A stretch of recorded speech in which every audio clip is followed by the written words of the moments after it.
Meus queridos irmãos, graça, misericórdia e paz do Senhor Jesus sejam abundantemente multiplicadas. Nós vamos iniciar o nosso estudo de escola dominical nesta manhã e eu quero convidar você a abrir a palavra de Deus no Evangelho segundo escreveu Mateus capítulo 5, verso de número 6. Nós estamos expondo as chamadas bem-aventuranças e o nosso desejo agora é expor aquilo que está registrado aqui. Veja, Mateus capítulo 5, verso 6, a palavra de Deus nos diz assim: bem-aventurados que têm fome e sede de justiça, porque serão fartos. Vamos orar, suplicando a Deus a sua graça sobre a nossa vida, na compreensão da verdade lida. Feche os seus olhos, curve a sua fronte e vamos orar ao Senhor nesta hora. Meu Senhor, em nome de Jesus, abre o nosso coração para crermos na verdade da Escritura. Ensina-nos por Tua palavra, fortalecendo a nossa vida e aperfeiçoando o nosso caráter, para que em tudo Cristo, nosso Redentor e Supremo Pastor, seja exaltado e glorificado. Em nome dele nós oramos. Amém. Meus queridos, nós chegamos à quarta bem-aventurança. E existe uma relação lógica entre esta e aquelas já apresentadas nas exposições anteriores. Nós estamos, podemos dizer assim, diante do quadro da chamada contracultura cristã. O texto aqui, como lido, segue o princípio interpretativo das exposições anteriores. A hermenêutica, que é a ciência da interpretação utilizada aqui como ferramenta didática, é a chamada histórico-gramatical. O Senhor Jesus afirmou que são felizes os que têm fome e sede de justiça. E a expressão bem-aventurados, como no registro textual, como nós já sabemos, é traduzida da palavra grega makarios, que é uma forma prolongada do poético makar, e significa feliz. Jesus está afirmando que são felizes os que têm fome e sede de justiça.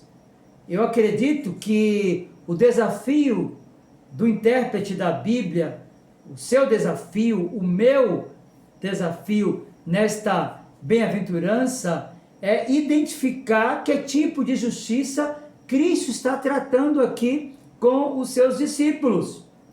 E isso passa pela necessidade de compreender alguns aspectos associados à chamada soteriologia, que é a doutrina da salvação.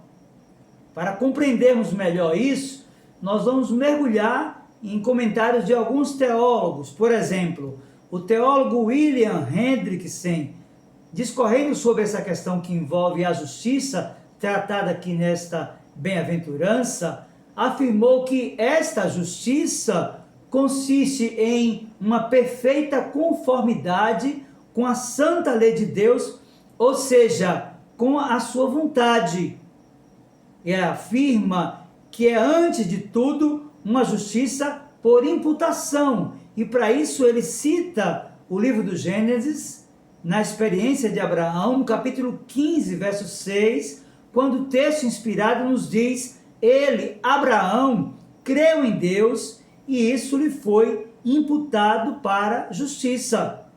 Meus irmãos, é importante compreendermos que o homem é incapaz de merecer esse direito de ser justificado diante de Deus.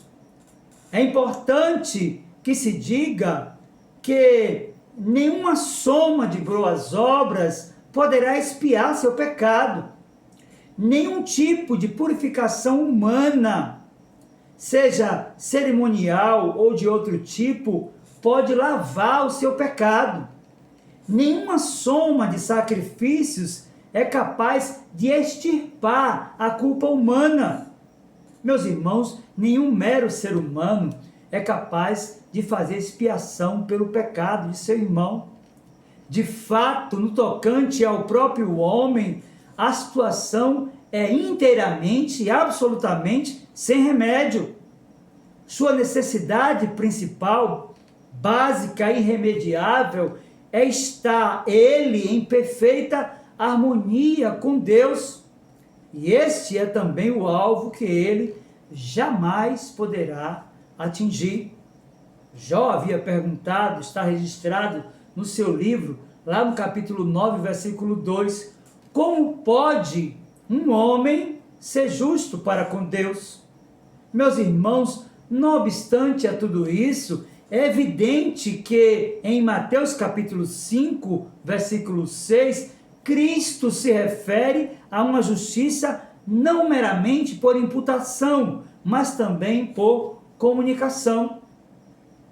Refere-se não somente a uma condição jurídica, mas também a uma conduta ética. Pode-se ver isso de forma clara por meio, por exemplo, de Mateus capítulo 6, verso 1. Veja o que foi que Jesus disse aos seus discípulos: guardai-vos de exercer a vossa justiça diante dos homens, com o fim de serdes vistos por eles. Doutra sorte não tereis galardão junto de vosso Pai Celeste. Então é importante, no início desse estudo de escola dominical, compreendermos que as duas justiças mencionadas aqui são inseparáveis. Embora seja impossível que as boas obras justifiquem alguém, é igualmente impossível que uma pessoa justificada possa viver sem praticar as chamadas boas obras. O termo justiça, na forma utilizada pelo Senhor Jesus Cristo e registrada aqui por Mateus no seu Evangelho, capítulo de número 5, verso de número 6, é, portanto, muito abrangente. Envolve tanto a de caráter forense como a de caráter ético. Meus queridos, a ideia é que esta justiça envolve tanto o aspecto passivo como o aspecto ativo.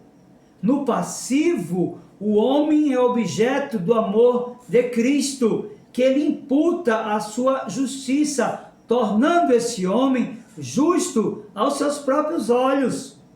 No aspecto ativo, o homem exerce o seu papel na aliança de tal forma que seus valores éticos passam a anunciar o reino do nosso Senhor Jesus Cristo. Então, perceba que essas duas justiças, elas caminham juntas. Tanto a justiça do ponto de vista forense, que é a justiça por imputação, como o aspecto ético que deriva da primeira. Para Matthew Henry, a justiça está aqui colocada por todas as bênçãos espirituais. Estas são compradas para nós pela justiça de Cristo e confirmadas pela fidelidade de Deus. Nossos desejos de bênçãos espirituais devem ser fervorosos. Embora todos os desejos de graça não são graça, contudo, um desejo como esse é um desejo dos que são criados por Deus e Ele não abandonará a obra em suas mãos. Ou seja, essa ideia de justiça imputada aqui é algo que o homem, por suas obras, por sua capacidade, não pode adquirir, mas como objeto da passiva, ele é objeto da ação daquele que, por seu sacrifício substitutivo, pode justificar o pecador. Veja, para Matthew Henry, a justiça está aqui colocada por todas as bênçãos espirituais. E isso é suficiente para nós. Nós sabemos que por nós mesmos não podemos alcançá-la. E é importante, então, diante disso, percebermos o que o comentário bíblico Vida Nova traz como ensino acerca da definição dessa justiça. Ora, o comentário bíblico Vida Nova diz que os que têm fome e sede de justiça são os que, por ansiarem por ver o triunfo final de Deus sobre o mal e o seu reino plenamente estabelecido, anseiam também por fazer eles próprios o que é justo e reto. Todos eles têm a crescente satisfação de saber que estão avançando e não bloqueando os propósitos de Deus. Então percebam que há uma harmonia entre o aspecto ético dessa justiça, o desejo que o cristão tem de vivê-la plenamente, e a manifestação da graça na justiça por imputação, quando o pecador, sem a capacidade de adquirir aquilo que Cristo lhe oferece, e como objeto da passiva, se tornou na eternidade e na dispensação da plenitude do tempo, o alvo do amor de Deus que o justificou dos seus pecados. Para Barclay, o que esta bem-aventurança ensina é que não basta satisfazer-se com uma justiça parcial. Daí ele afirmar que é bem-aventurado aquele que tem fome e sede de uma justiça total. Para ele, não basta a conduta moral impecável, sem compaixão, nem a mais apaixonada solidariedade humana sem uma vida reta. De maneira que a tradução da quarta bem-aventurança seria mais ou menos assim: quão feliz é o homem que deseja a justiça total, do mesmo modo com o que tem fome, deseja alimento, o que morre de sede deseja bebida, porque este receberá a satisfação plena do seu desejo. Meus queridos, após compreendermos os aspectos da justiça mencionada pelo Senhor Jesus, é necessário entender também quais os benefícios dos que têm fome e sede desse princípio. Veja, o Senhor Jesus disse: bem-aventurados os que têm fome e sede de justiça, porque serão fartos. Interpretando a palavra serão fartos ou serão plenamente cheios, Hendrickson afirma que isto ocorrerá pela imputação da justiça de Cristo ao pecador. Daí ele dizer: assim obtemos uma justiça de condição, pela obra santificadora do Espírito Santo. Assim obtemos uma justiça de condição interior e conduta exterior. Estas duas justiças, disse o teólogo, são inseparáveis. Ou seja, aqueles por quem Cristo morreu são santificados pelo Espírito Santo. Portanto, aqueles cujos pecados são perdoados oferecem sacrifícios de ações de graça. O que me chama a atenção dentro desse aspecto que envolve a justiça trabalhada aqui pelo Senhor Jesus, em Mateus capítulo 5, verso 6, quando ele diz que são bem-aventurados ou felizes que têm fome de justiça, é o comentário de João Calvino sobre a passagem. O reformador disse assim: o que ele, referindo-se ao Senhor Jesus, realmente quis dizer é que os filhos de Deus não somente terão fome e sede, ou seja, oprimidos, privados de ajuda e conforto, mas que eles terão o direito ao seu lado, visto que não deram a ninguém causa para serem machucados, e não procurarão privilégios especiais ou favores por não terem prejudicado ninguém. Eles não tentam ganhar sua causa por meio ilícitos.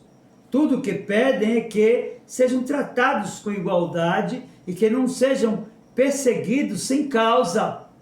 Eles têm todo o direito de se sentir dessa forma, mas o seu desejo não será atendido fácil ou imediatamente, disse o reformador. O quão miseráveis e infelizes eles seriam se não fosse a promessa dada aqui, de que eles serão plenamente satisfeitos. E embora Ele permita que nós soframos tais aflições, mesmo quando estamos certos, nós não devemos ceder à tristeza, desespero ou ao próprio pânico cego. Nós devemos manter uma firme expectativa de que, no final, Ele irá suprir todas as nossas necessidades. Esta é a outra lição que o nosso texto ensina, disse o reformador. Para Matthew Henry, a justiça aqui colocada por todas as bênçãos sinaliza que estas são compradas para nós pela justiça de Cristo e confirmadas pela fidelidade de Deus. Nossos desejos de bênçãos espirituais devem ser fervorosos. Embora todos os desejos de graça não são graça, contudo, um desejo como este é um desejo dos que são criados por Deus e Ele não abandonará a obra de suas mãos. Meus queridos, de fato, o Sermão do Monte é perfeitamente definido por John Stott no comentário ao Sermão do Monte como a contracultura cristã. Foi ele que afirmou que cada passo conduz ao seguinte e pressupõe o anterior. Iniciando, temos de ser humildes de espírito, reconhecendo nossa completa e total falência espiritual diante de Deus. Depois, temos de chorar por causa disto, por causa dos nossos pecados, sim, por causa do nosso pecado e da morte do mundo. Terceiro, temos de ser mansos, humildes e gentis para com os outros, permitindo que nossa pobreza espiritual, confessada e chorada, condicione o nosso comportamento em relação a eles, também para com Deus. E quarto, temos de ter fome e sede de justiça, como registrou Mateus: bem-aventurados que têm fome e sede de justiça, porque serão fartos. Meus queridos, de fato, nós precisamos de compreender que o Sermão do Monte é efetivamente uma contracultura cristã. E diante do que vimos até aqui, resta-nos a consciência de que estamos diante de um grande desafio. Nós vivemos dias confusos e nebulosos no que tange a ética em nosso país, e isso não está restrito à grande maioria dos políticos apenas, mas se estende a toda a sociedade. A corrupção, meu querido irmão, infectou todo o país. Falar em fome e sede de justiça no atual cenário é de fato motivo de piada da parte de muitos. Contudo, enquanto crentes, devemos lembrar da necessidade da justiça moral, aquela que exige-nos caráter e conduta que agrade a Deus, que tem relação com a justiça social, aquela que nos desafia a retirar o ser humano da condição de oprimido, denunciando publicamente os abusos. Afinal, o Senhor Jesus, o nosso mestre por excelência, nos ensinou, e eu quero concluir a mensagem lendo Mateus capítulo 5, versículo 20. Veja o que diz a palavra de Deus. Mateus 5, versículo 20. Porque vos digo que se a vossa justiça não exceder em muito a dos escribas e fariseus, jamais entrareis no reino dos céus. Então eu quero concluir esse breve estudo de escola dominical, dizendo para você que enquanto pecador, o homem é de fato objeto da passiva. Ele jamais poderá, por suas obras, por sua capacidade, ser justificado. Essa justiça é imputada. É Cristo que aclara os olhos do pecador. É Ele que o chama das trevas para a luz. É Ele que o justifica. É Ele que o santifica. É Ele que o glorifica. Por isso, o pecador precisa clamar aos céus e abraçar o sacrifício de Jesus Cristo como suficiente para a sua salvação, confessando e chorando seus pecados. Contudo, meus queridos irmãos, após aliançados pela graça bendita do nosso bondoso Deus, vinculados a Ele por meio de Cristo, nós precisamos de exercer a nossa justiça, e ela deve exceder em muito a justiça dos escribas e fariseus, porque se não for assim, nós não entraremos no reino do nosso Senhor Jesus Cristo. A minha oração e súplica é que você que já teve seus olhos aclarados, possa compreender a necessidade de fazer a diferença. E para você que ainda não fez uma aliança com Deus por meio de Jesus Cristo, clame aos céus e suplique a Deus que impute no seu interior a justiça adquirida pelo sacrifício substitutivo de Jesus na cruz do Calvário. Eu quero orar com você e por você agora, encerrando esta mensagem devocional da nossa escola dominical. Feche seus olhos e nós vamos orar ao Senhor. Meu Senhor, em nome de Jesus, nós bendizemos a Ti, porque éramos trevas, mas hoje nós somos luz do Senhor. Porque estávamos perdidos, mas somos achados.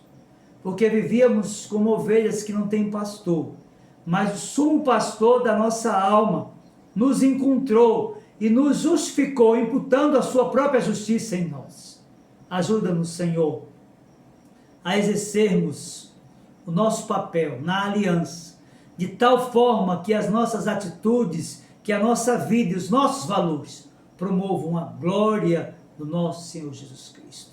Que Ele mesmo aplique a sua palavra ao nosso coração. Deus, pois, abençoe a sua vida, meu irmão, em nome do Senhor Jesus.